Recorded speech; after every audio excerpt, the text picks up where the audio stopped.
The FIRMM software suite provides MRI operators with data quality metrics in real time. In this video, I'll demonstrate how to use FIRMM during a scan and how to take advantage of the new features in version 3.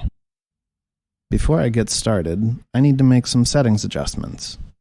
In FIRMM 3, there's a convenient settings tab so I can adjust settings right from the GUI. I can adjust the criterion time, or the number of minutes of good data I want to try collecting. The default is 12.5 minutes based on the well-known ABCD study criterion. Brain radius will be part of FIRMM's framewise displacement calculations, also known as FD, and it's an important setting to adjust if I'm scanning infants, for example. I can adjust the low, medium, and high FD thresholds here. Also in version 3, I can filter my data to remove respiration-related artifacts from my motion estimates. In this case, my data is from a child, but if I were scanning an adult, I would want to adjust this to an adult's range of breaths per minute or respiratory rate. I can also click Save Profile if I want to apply these quickly in the future. Or I can load any previous settings file with the Load Profile button here. Now I'm ready to start using FIRMM on my current scan. When I click the Start button, it's going to show me a list of potential folders of data with the most recent one at the top. If a new scan started since I hit the Start button, I can click Refresh to see it. I want to process this folder, so I'll select it and hit Run. As you can see, DICOMs are now coming in, and I'm seeing real-time information about data quality. Here's my graph of FD over time.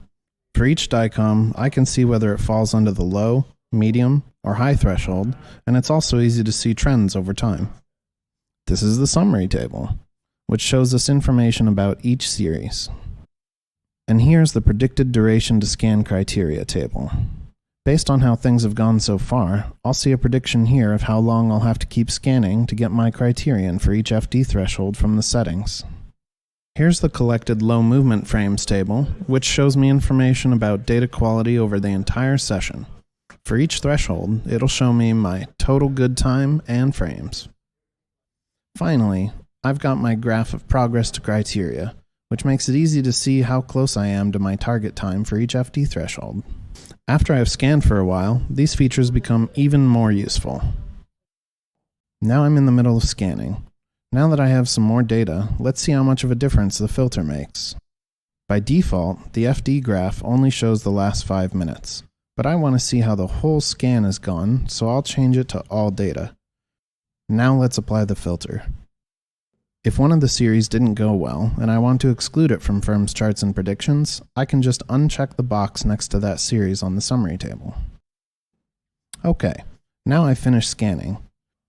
If I apply the filter to correct for respiration artifacts, you can see I've hit my criterion for all 3 FD thresholds. Without the filter, I might not think things were going so well, and I might have chosen to keep scanning to get more data under the low FD threshold. Also, now I have all of the session's movement information during this scan that I can access or load back into FIRMM anytime. I'll hit the Reset button to clear the display and click Load Previous Scan to select data from an earlier scan to see how it went. Now that you've seen how easy FIRMM is to use, give version 3 a try so you can take advantage of all these new features. For more information, check out our website, www.firmm.io, or email us at info@firmm.io. Thanks for watching.